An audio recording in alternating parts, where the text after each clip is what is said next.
Bonjour mes amis, bonjour, que Dieu vous bénisse tous, que ce jeudi soit meilleur dans la vie de chacun d'entre vous. Et comme a dit le Seigneur Jésus, donne-nous aujourd'hui notre pain quotidien. Donc, je ne vais pas demander pour demain, non, juste pour aujourd'hui. Demain est un autre jour. Il n'existe que le jour d'aujourd'hui. Le jour de demain n'existe pas. Il n'existe que le jour d'aujourd'hui. Donc, pour le jour d'aujourd'hui, que notre pain quotidien soit parfait dans votre vie. Le pain de la santé physique, le pain de la santé spirituelle qui est le plus important. Parce que si notre pensée est dirigée et guidée par l'Esprit de Dieu, alors notre corps remerciera, car il jouira des bénéfices que Dieu a promis dans sa sainte parole. Mais d'abord, il faut que cela soit le royaume de Dieu. D'abord, la gouvernance du royaume de Dieu dans notre tête, pour qu'alors nous puissions obéir à sa voix, à sa parole, à son esprit, pour qu'alors nous venions cueillir les fruits de l'obéissance. Voyez que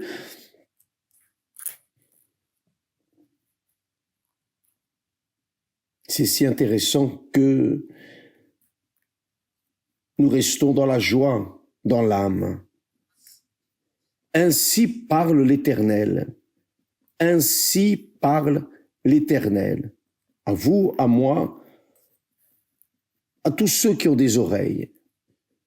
Et des oreilles, et ont des oreilles, ceux qui veulent entendre la voix de Dieu, ceux qui ont soif de connaître la volonté de Dieu pour leur vie. Donc, que notre pain quotidien d'aujourd'hui soit en accord avec vos nécessités. Faites attention. Non en accord avec vos volontés, nos volontés.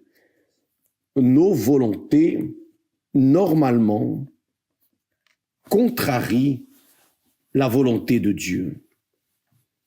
C'est ce qui est écrit. Mais lorsque nous soumettons notre volonté à la volonté de Dieu, alors tout marche. Voyez, que cela soit notre pain quotidien pour aujourd'hui. Voyez ce que dit l'Éternel. Ainsi parle l'Éternel. Ton Rédempteur, c'est le Seigneur Jésus. Il nous a rachetés avec son sang, avec sa vie, son âme. Il a donné sa vie pour la nôtre. Voyez, ainsi parle l'Éternel, ton Rédempteur, le Saint d'Israël.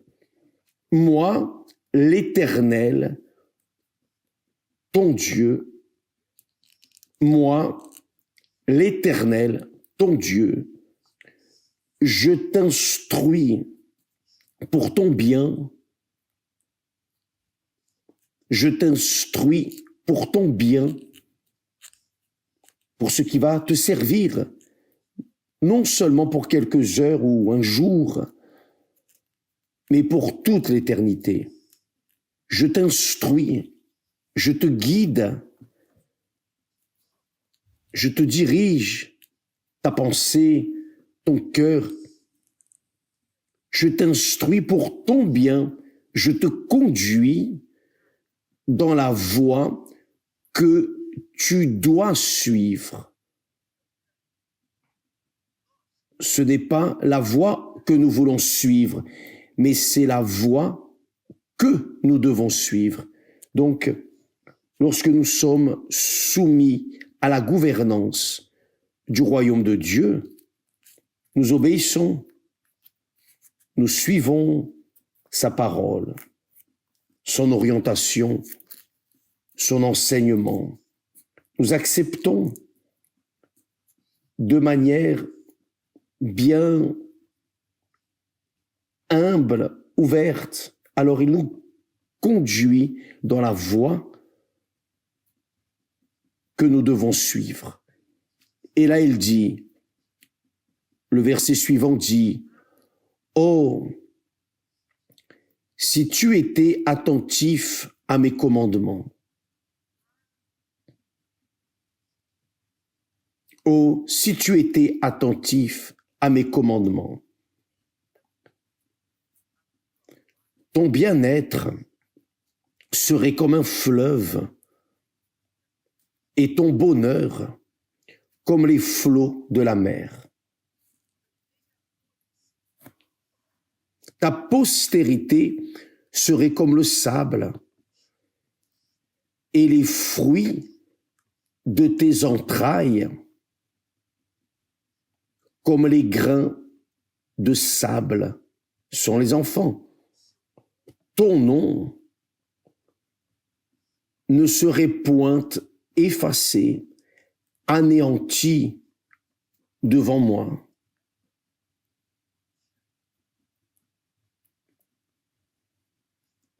Quand Dieu dit, « Oh, si tu étais attentif à mes commandements, à mes paroles, oh, j'imagine ainsi combien de fois dans notre vie, moi-même, nous prenons des décisions erronées. Nous nous efforçons, nous luttons, nous mettons toute notre force, tout notre sang, toute notre compréhension à vouloir réaliser ce rêve. Et là, lorsque nous parvenons à le réaliser, nous découvrons que nous avons réalisé un rêve de l'enfer, du diable, car ce rêve était du cœur. Et le cœur est trompeur, corrompu, cruel. Et là, nous disons à nous-mêmes, quelle bêtise ai-je fait dans ma vie? Pourquoi ai-je fait cela? Ah, si j'avais écouté le conseil de Dieu, ah, si j'avais écouté maman, papa, je ne serais pas en train de souffrir comme je souffre aujourd'hui. Et le pire de tout, c'est qu'on ne peut pas revenir en arrière. On ne peut pas. On ne peut pas revenir en arrière. C'est fini. Vous avez décidé. La seule manière, c'est de se rendre au Saint-Esprit et dire, Seigneur, me voici, prends ma vie, prends soin d'elle, dirige mes pensées, mon cœur, ma vie. Je veux être un serviteur véritable, vraiment. Je ne veux pas être un religieux. Je ne veux pas faire mes offrandes pour les faire. Je ne veux pas faire mes sacrifices, présenter mes sacrifices sur l'autel juste comme une habitude. Non. Tout ce que je ferai pour toi, je veux le faire de toutes mes forces, de tout mon cœur. Mes prières, je ne veux plus les faire répéter, non. Je veux que le Seigneur sache qu'il y a la transparence dans mon âme. Je veux te suivre, te servir, coûte que coûte, même si le monde vient me persécuter, être injuste envers moi, me haïr, me diffamer, peu importe. Je veux faire ta volonté. Ah, mes amis, combien de fois disons-nous en nous-mêmes, quelle repentance! Je n'aurais pas dû faire cela. Je n'aurais pas dû faire ceci. Comme j'étais idiot, comme j'étais stupide, mon Dieu, où avais-je la tête? Ah, c'est trop tard. Je vais devoir cueillir les fruits de ma rébellion, de ma désobéissance à ta parole. Mon Père, je dois cueillir, car tout ce que l'homme sème, il le moissonnera. Personne ne peut empêcher que nous venions à moissonner ce que nous avons planté. Personne ne peut l'empêcher. Même Dieu, ni le diable. Personne, rien. Une fois que vous semez, vous allez moissonner les fruits de ce que vous avez semé. Maintenant, Dieu nous a donné la tête pour penser, grâce à Dieu.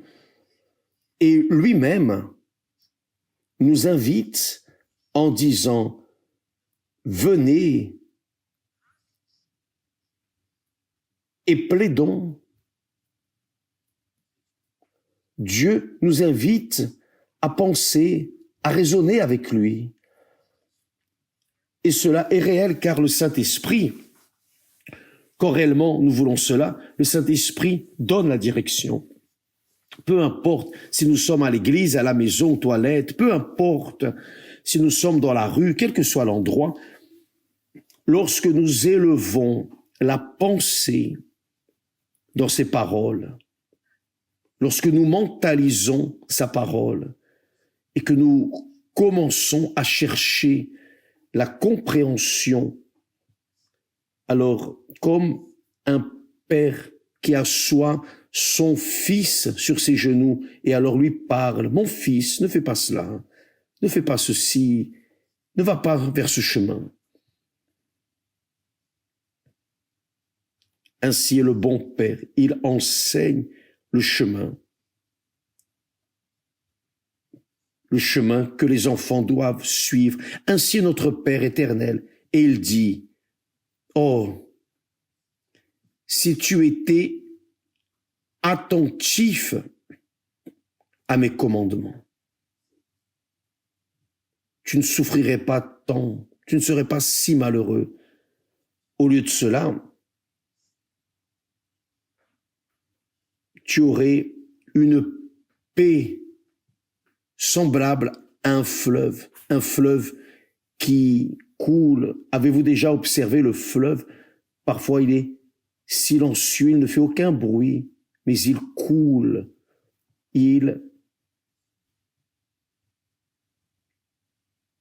se rend, il coule vers la mer dans sa tranquillité.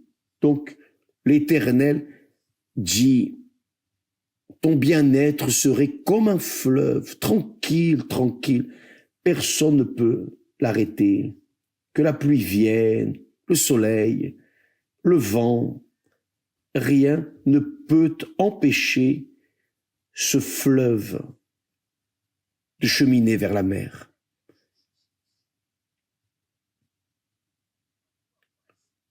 Ton bien-être serait comme un fleuve tranquille et ton bonheur comme les flots de la mer.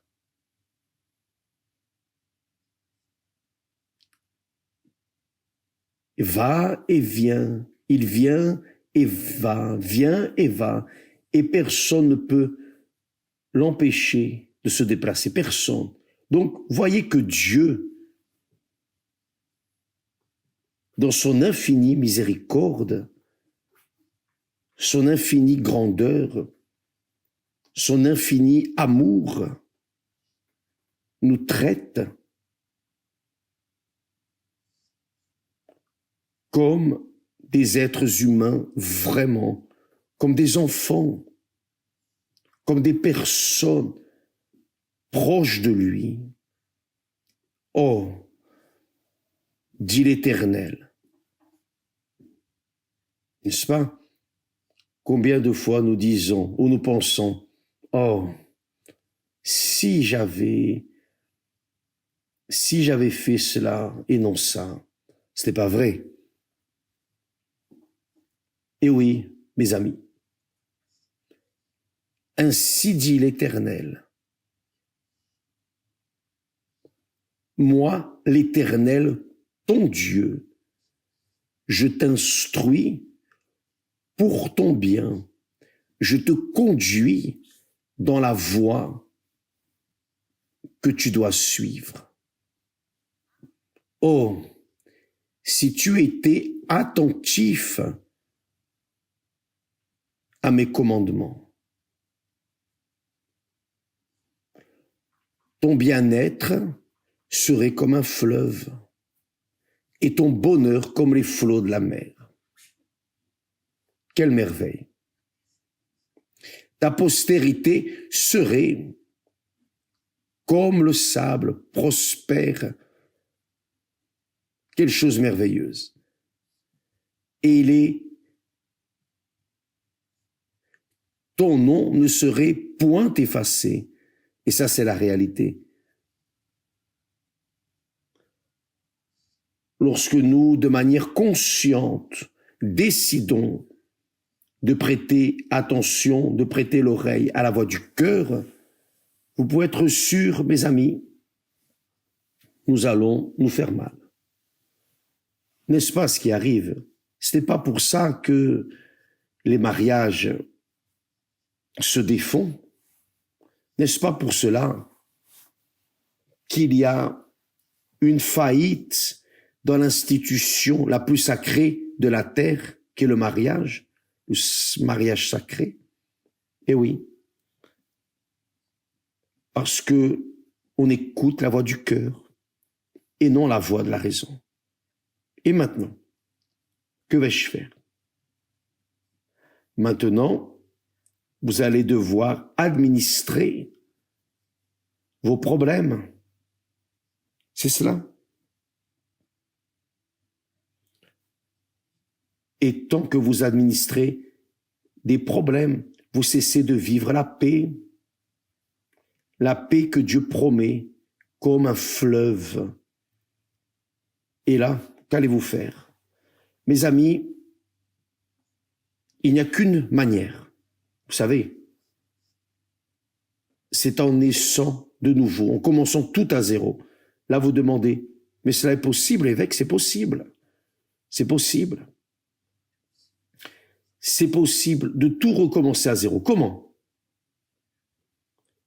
Livrez votre chemin à l'Éternel. Confiez en lui.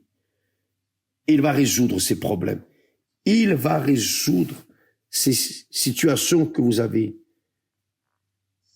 provoquées. Mais d'abord, vous devez livrer et sacrifier votre vie pour lui. Au lieu de mettre un terme à votre vie, livrez votre vie au Seigneur Jésus, comme elle est, abîmée, pourrie, malade, infirme, lâchée, misérable, malheureuse. Livrez ce que vous avez, ce qui reste de vous. Livrez-le.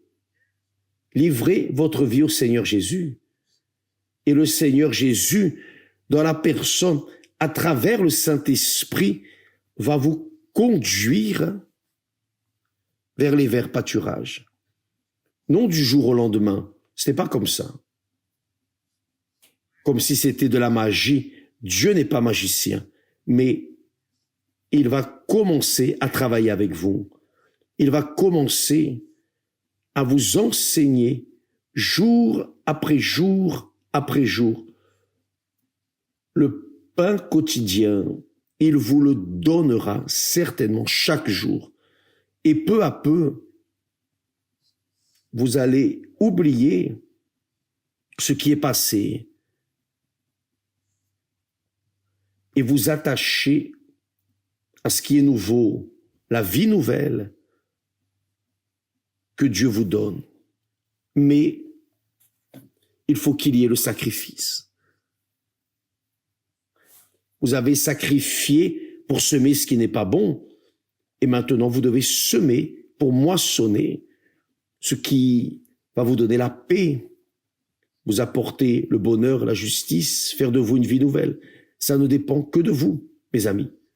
Ça ne dépend que de vous. Ça ne dépend des faveurs de personne. Ça ne dépend pas de l'Église, de la religion, de l'évêque, du pasteur. Ça ne dépend d'aucun homme. Ça ne dépend que de vous.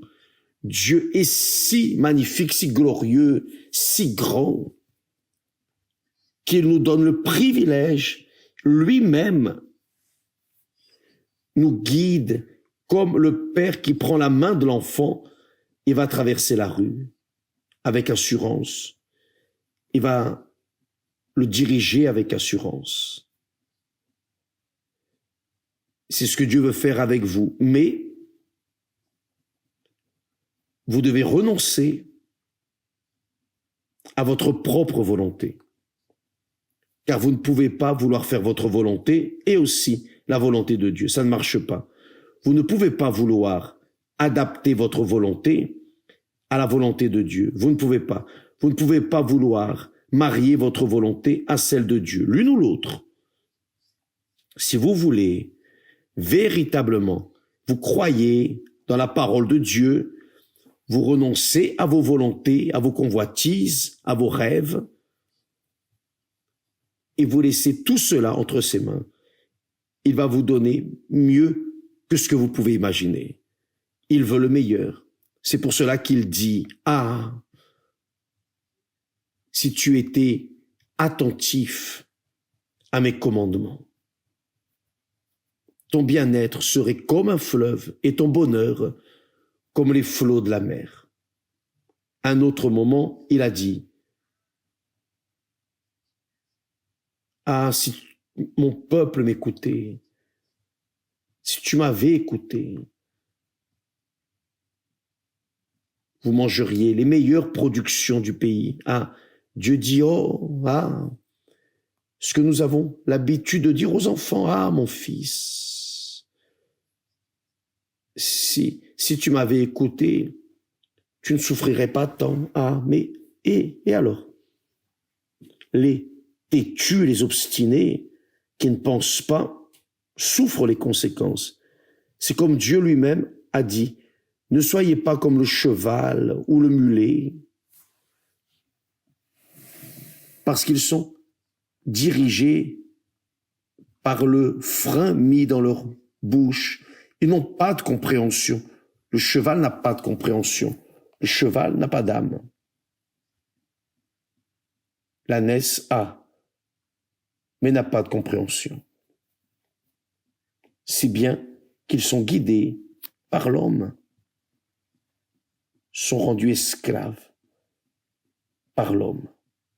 Donc, mes chers amis, pensez bien, vous qui êtes jeunes, qui voulez construire une famille, constituer une famille, un foyer, avoir la paix, après le travail, arriver à la maison, profiter de votre famille, dormir une nuit de paix, commencer à travailler le jour suivant en paix, vous emmenez votre paix, la paix que vous avez dans votre foyer, vous l'emmenez à votre travail, même face à tant de problèmes, vous serez en paix. Car le Père, le Prince de la paix, l'Esprit de la paix, sera avec vous 24 heures sur 24. Dieu promet cela, mes chers amis, parce que ce qu'il m'a promis, il me l'a donné, il me le donne.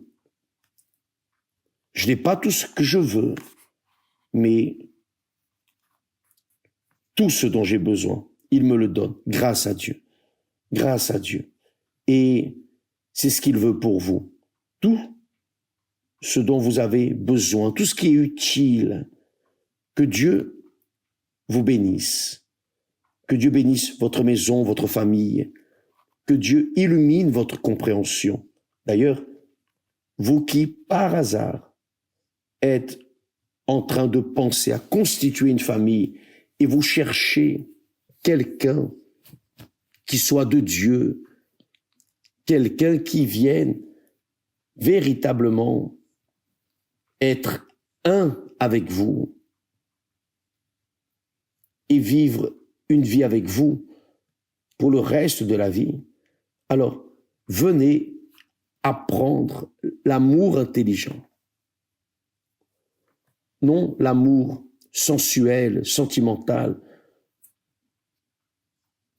l'amour qui convoite, qui est cruel, non, vengeur, non, mais l'amour